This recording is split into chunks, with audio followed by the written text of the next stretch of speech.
Okay, so we're ready to start assembling this front end, or front sheet metal. We got these special convertible parts we got to get on first.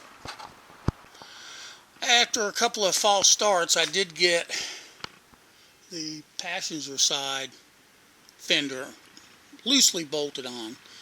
I found that I need to have the radiator cradle out. The fender won't go in. It won't go in this way with the radiator cradle sitting in there. So at first I thought I didn't have this bar in correctly.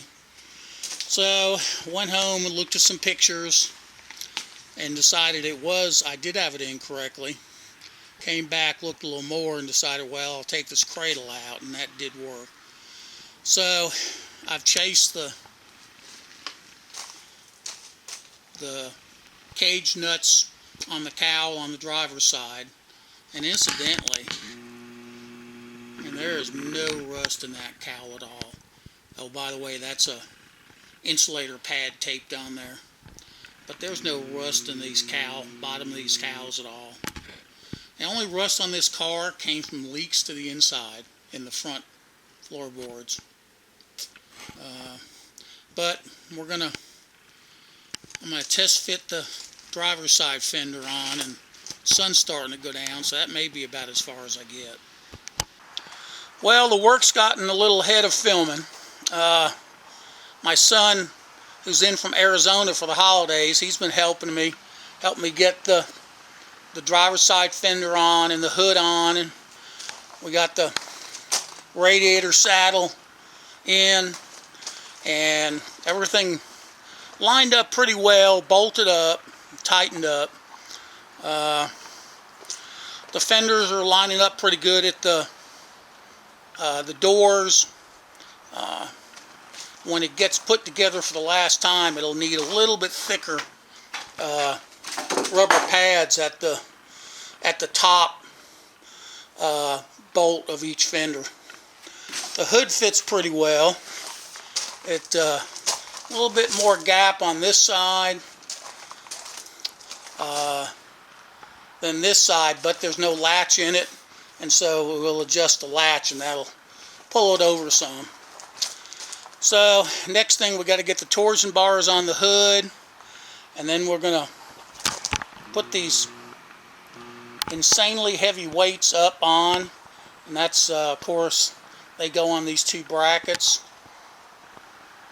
and you saw me putting this bracket on this fender in the last video.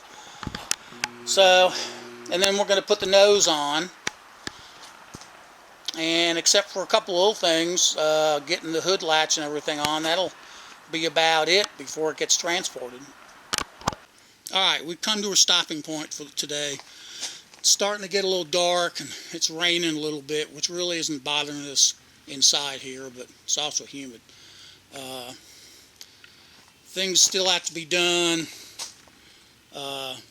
The weight on this side, I've got to clearance the holes on the inner bracket a little bit so it goes up where it's supposed to go. This center brace right here, I need to get the bolt for that, and I've got a couple of speed nuts, the clips that are broke, so I've got to get something to pull the old ones off. But pretty much we got everything together.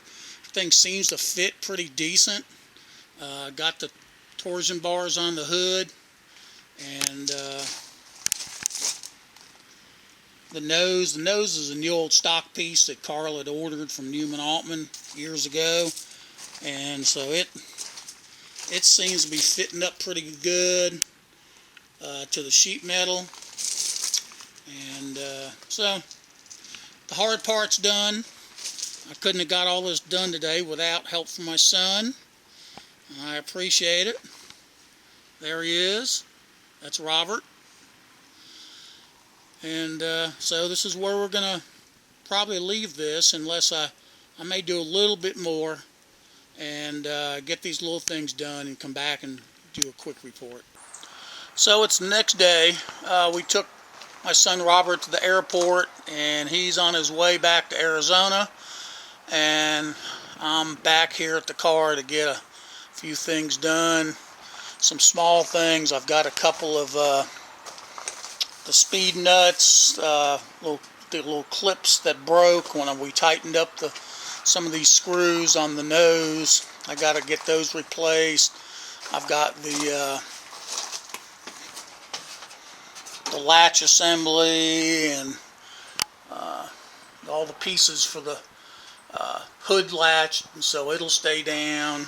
So gonna work on that. So we're done. Everything is put together as far as we're gonna go. Got the weights in, the new old stock nose, the different fender, the original fender for the passenger side. Everything fit up pretty good. I was pretty happy with that. That was one reason for putting it together, to make sure everything was going to fit up decent, because they'll all have to be took back apart again. Also, it's a lot easier to transport when it's together instead of having to worry about individual pieces. We got the torsion rods on the hood, got all the hood latch, everything on. The hood fits pretty nice. Yeah, I'm happy. There's tweaks. I mean, it's not perfect, but it's never going to be a perfect car. At least not while I have it. It's going to be one to drive. So, got the windows all rolled up, and so pull the cover back down on it, and it'll be ready to roll out and move to its new temporary home. I still got to get that pickup bed. I'll have to haul that. That's not the easiest thing to move around by yourself. But still got about a month and a half to do that. So this is where this video is going to end. I appreciate you watching. Hope someone gets some value out of this. And have a happy new year. I did find a couple of interesting little bits and pieces in the car when I was vacuuming and was sweeping it out.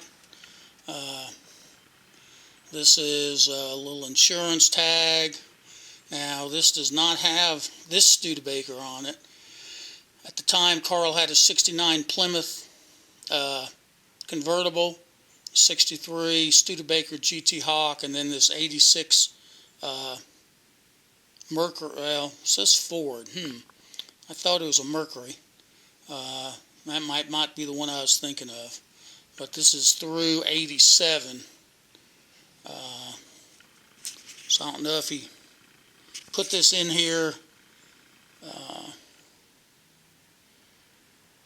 because when he first started driving it. Here's a temporary permit. West Campus, I assume this is from our local technical college for Site Tech. So that was 86. This one is real interesting.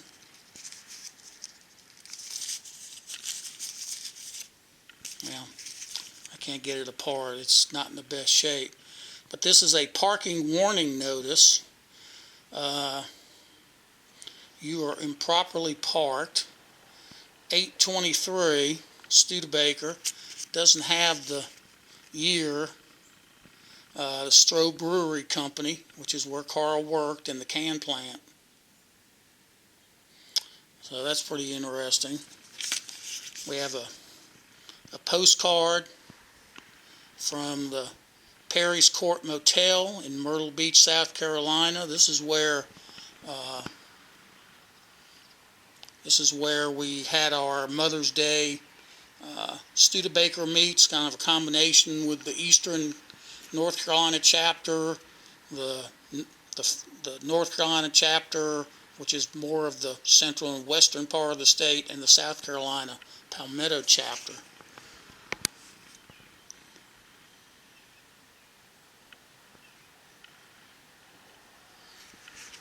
So that's interesting. And then here, permanent registration card.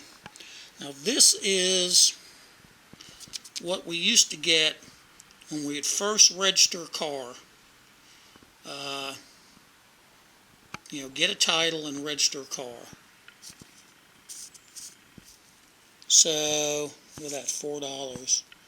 There's the plate number.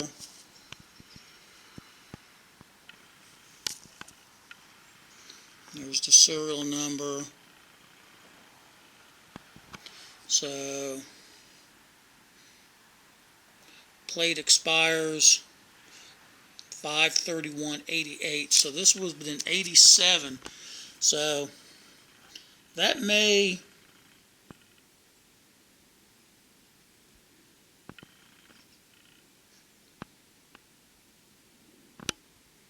well, it says date 5/3/88. I don't know. I'm thinking that maybe Carl got this sometime in 87. Well, maybe 86. I don't know.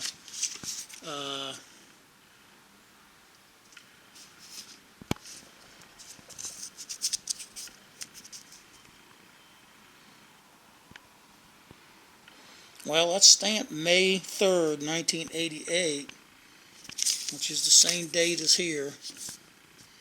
Expires 5/31/88. Well, how can you do that? I guess maybe this is just maybe some sort of temporary. I noticed that he got it in Raleigh. I'm not sure where he got this car from. I'm going to need to talk to Kay Smith and Skylar Darstein and see if they could fill that in. Anyway, little bits of interesting paper.